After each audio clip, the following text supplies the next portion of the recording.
کہتے ہیں مؤدبانہ گزارش ہے، مؤدبانہ نہیں ہے، متعدبانہ گزارش ہے۔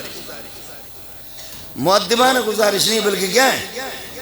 متعدبانہ گزارش ہے۔ اور مؤدبانہ کا مطلب ہوتا ہے ڈنڈا مار مار کر کے کتے کے بچے کو میں نے ٹھیک کر دیا۔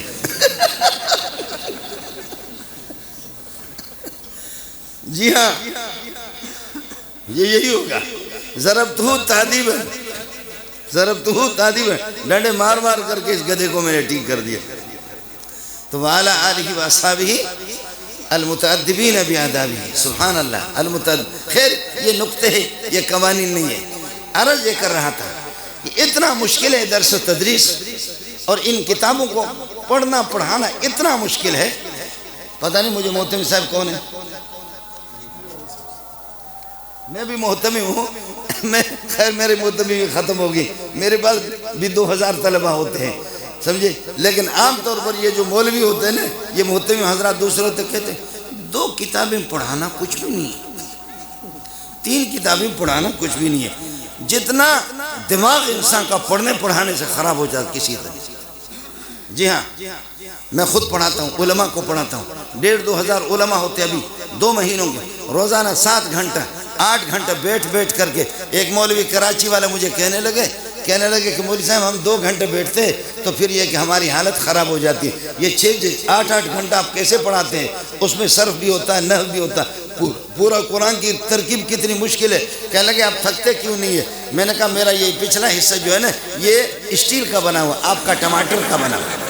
میں نے کہا آپ کا ٹماٹر کا بنا ہوا، اس لیے تمہیں ایسے نازک مزاج ہو گئے، ایسے نازک مزاج ہو گئے۔ طلبہ سے میری گزارش ہوگی، اس لیے فرمایا الم تر ان اللہ انزل من السماء، آب حیات ہم نے آسمان سے اتار دیا، قرآن مجید، فانزلنا بھی فاخرجنا بھی ثمرات مختلفا الوانها، ہم نے رنگ برنگ کے سے پھل نکال دیا۔ صرف، نحو، منطق، بلاغت، فقہ، اصول فقہ، حدیث، اصول حدیث، تفسیر، اصول تفسیر، یہ سارے پھل رنگ برنگ کے ذائقہ بذائقہ کے ہم نے اسی سے نکالا۔ فاخرجنا بھی ثمرات مختلفا الوانها ومن الجبال مختلف الوان، فاخرج من ثمرات مختلف الوان ومن الجبال جدد بیض ومن جبال العلم جدد بیض، علم کے بعض پہاڑ اس قسم کے چمکتے دمکتے، وہ صوفیہ محققین ہیں۔ جی قرآن و سنت کو خوب جانتے ہیں، اور پھر یہ کہ تزکیہ نفس ان کے سامنے جدد بیض، ان کا علم کشف کا پھر وہ واضح ہوتا ہے، جھوٹا ہے۔ اس قسم کے لوگ اللہ آپ کا بھلا کرے نہیں۔ وَمِن جِبَالِ الْعِلْمِ جُدَدٌ بِيضٌ، علم کے پہاڑوں میں سے چمکتے دمکتے یہ صوفیہ ہے۔ اور وَحُمُرٌ مُخْتَلِفٌ الْوَانُهَا، اور سرخ قسم کے پہاڑ بھی ہے، وہ سرخ مناظرین ہے، مناظرہ کرتے کرتے دماغ کا سرخ خون نکل جاتا ہے، دماغ کا سرخ خون نکل۔ وغرابی وسود، منطق زیادہ پڑھیں گے تو کالے کروٹے کوے کی طرح۔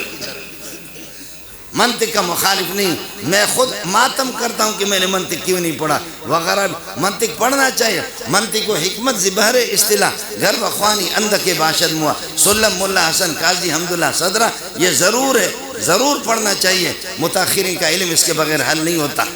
جی ہاں، یہ ہے اللہ۔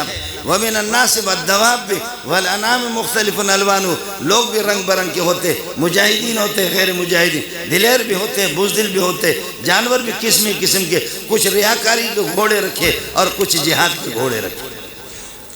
یہ علماء ہے، مختلف قسم کے جتنے فنون ہیں، میں عرض کر رہا ہوں قرآن پاک سے ان کا استفادہ بہت مشکل قسم کا مسئلہ ہے۔ اللہ تعالیٰ علامہ جامی رحمۃ اللہ علیہ کو جزا خیر دے۔